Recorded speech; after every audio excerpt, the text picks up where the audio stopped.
Bienvenue dans cette nouvelle vidéo où je vais répondre aux 8 questions que l'on me pose le plus souvent sur l'application Tinder. Commençons avec la première question qui nous vient de Jonas. Salut Vadim, je suis en train de mettre en place la stratégie marketing de mon modèle et je me demandais si Tinder était une bonne ou mauvaise source d'acquisition.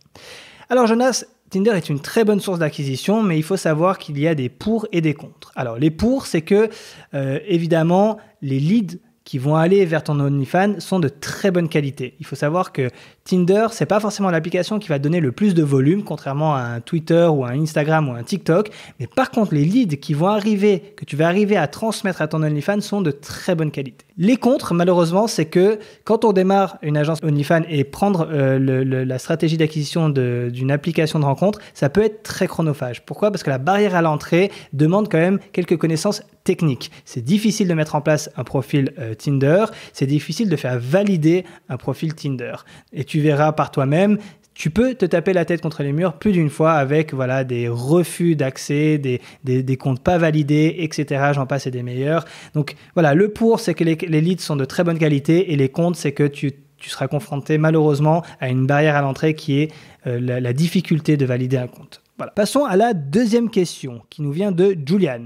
Salut, je voulais savoir c'est quoi le mieux entre créer des comptes sur browser et sur téléphone. Alors je pense que ce que Julian veut dire par là, c'est quoi le mieux entre est-ce qu'on installe nos applications Tinder sur un téléphone ou sur un ordi. Alors, il y a des pour et des contre également. Donc si vous prenez la décision de faire sur des téléphones, l'avantage c'est que Tinder va vous détecter comme étant un être humain. Parce que dans la réalité, on installe une application de rencontre sur son téléphone et en plus de ça, ça va prouver à Tinder que vous vous déplacez dans votre écosystème, dans votre ville, quand vous allez au travail, peut-être que vous allez swiper un petit peu au travail, un petit peu à la maison. Donc ça, Tinder, il le voit et il va tout de suite vous considérer comme un être humain. À l'inverse, le côté négatif, c'est que, évidemment, si vous voulez scaler, il va falloir acheter un téléphone et une puce pour chaque compte. Donc, en plus de ça, il faut malheureusement des iPhones parce que croyez-moi que tout ce qui est Android, ça marche pas très bien. J'ai essayé les deux et à chaque fois, Android, il y a des problèmes. Pour les vérifications, c'est compliqué. Enfin voilà. Donc, admettons que vous voulez ouvrir 10 comptes, il va falloir avoir 10 iPhones. Donc, le pour, c'est que vous allez avoir beaucoup moins de chances de vous faire bannir si vous prenez la solution téléphone. Mais les comptes, c'est que ça va vous coûter beaucoup plus cher. Alors, quand on démarre, on n'a pas forcément le budget. Ensuite, si vous prenez le browser, donc si vous faites sur un ordinateur avec un anti-browser et des proxys, l'avantage c'est que ça va vous coûter beaucoup moins cher, mais l'inconvénient c'est que vous avez une plus grande chance de pouvoir vous faire bannir du fait que Tinder va potentiellement pouvoir repérer le fait que vous n'êtes pas sur un téléphone, vous n'êtes pas mobile, vous êtes statique et du coup, ça correspond moins au persona, au client type d'un utilisateur Tinder. Donc passons à la troisième question de Dima. Donc mon modèle habite en Espagne et je suis basé en France. Comment je fais pour faire vérifier le compte avec les photos ? Ok. Alors ce que Dima veut dire, c'est qu'arrivé à un certain moment de l'enregistrement sur Tinder, on va vous demander de vérifier le compte avec des photos du faciès du modèle. Donc si vous êtes comme Dima et que votre modèle est à l'étranger, il y a 3 possibilités. La première, c'est tout simplement d'envoyer le téléphone. La personne reçoit le téléphone, elle vérifie, elle vous le renvoie. Alors, le côté négatif avec ça, c'est que si vous avez 10 comptes, il va falloir envoyer 10 téléphones, c'est un petit peu chiant. La deuxième possibilité, c'est celle que j'utilisais jusqu'à maintenant, mais j'ai changé, parce que j'en ai une nouvelle et ça sera la dernière, c'est tout simplement de demander, et ça c'est seulement si vous êtes sur browser, donc sur ordinateur, c'est de donner les codes Dolphin ou n'importe quel anti-browser et les codes proxy au modèle. Elle rentre elle-même tous les comptes sur l'ordinateur. Le problème avec ça, c'est que des fois, on se rend bien compte qu'il y a certains modèles qui n'y arrivent pas et que ça devient trop compliqué pour elle. Même avec des bons SOP bien expliqués et tout, je sais pas, c'est un peu une galère. Des fois, c'est un peu une perte de temps. Elles vont faire des mauvaises manips. Donc voilà, on a maintenant trouvé une autre solution qui est tout simplement de trouver une modèle qui ressemble à la modèle initiale et de lui demander de venir dans nos studios, dans nos bureaux ou chez vous et de faire l'identification à la place de votre modèle. Honnêtement, croyez pas non plus que c'est un truc surréaliste. Si la modèle est brune avec les yeux marrons et qu'elle a la peau blanche, essayez de trouver une modèle qui ressemble. Ça passe. On le fait pour beaucoup de modèles à l'agence et je vous garantis qu'il n'y a aucun souci. Voilà donc les 3 solutions que je peux te proposer, Dima.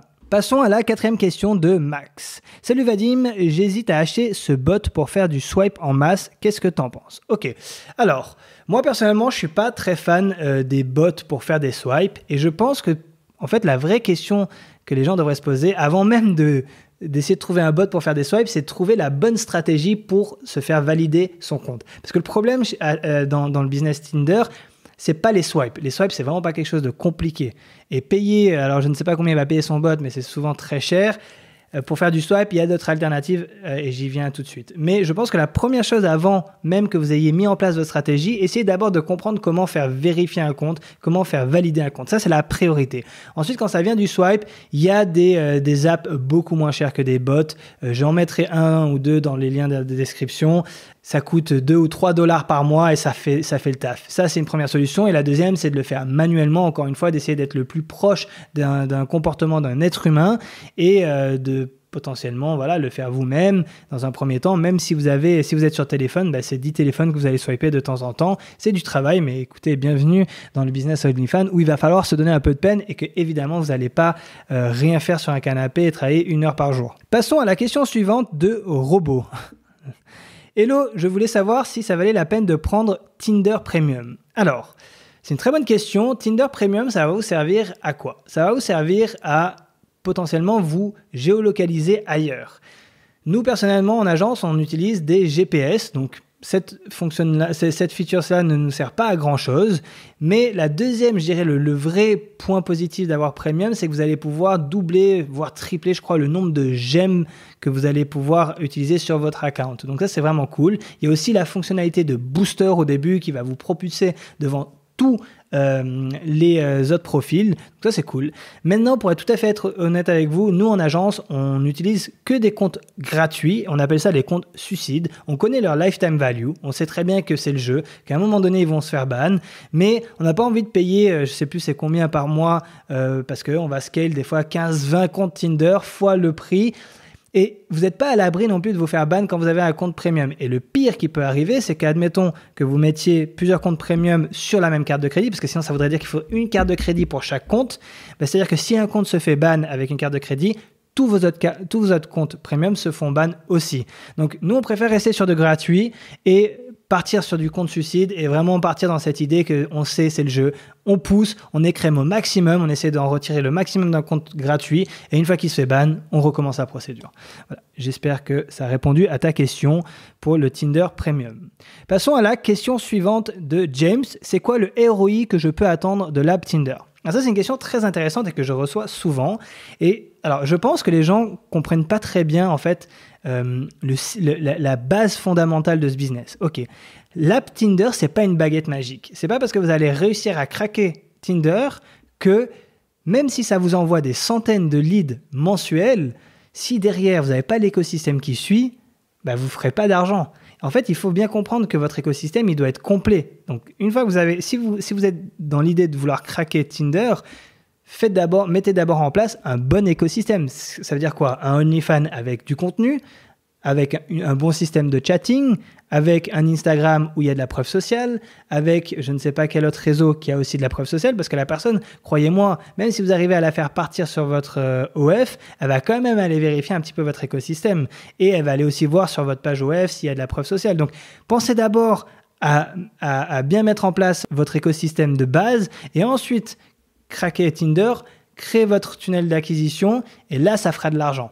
La réalité, elle est là. Il faut que ça soit complémentaire. Donc, j'espère encore une fois avoir répondu à ta question, James. Passons à la question suivante de Ben. J'ai vu que tu as fait une vidéo sur Bumble et pas sur Tinder. Est-ce que c'est parce que Tinder est moins bien? Alors non, pas du tout en plus. Pour vous dire totalement la vérité, on a des meilleurs résultats sur Tinder que sur Bumble. Mais encore une fois, Tinder est beaucoup plus difficile à craquer que Bumble. Et je conseillerais, c'est pour ça que j'avais fait cette vidéo, parce que c'était vraiment pour les débutants, pour les gens qui commencent. Bumble est beaucoup moins vigilant, on va dire, beaucoup moins pointilleux que Tinder. Donc, c'est plus facile d'arriver à craquer le système Bumble, tout simplement. Donc, nous, ce qu'on fait en règle générale dans l'agence, c'est qu'on va aller tester sur Bumble, d'accord? Et une fois qu'on a craqué, on va aller l'implémenter dans Tinder. Ça, c'est une bonne strat et que je vous suggère de potentiellement faire également si vous commencez. Passons à la dernière question de Kyler. Est-ce que tu as un proxy à me conseiller? Ok, ça aussi, pareil, c'est une question qu'on me pose tout le temps.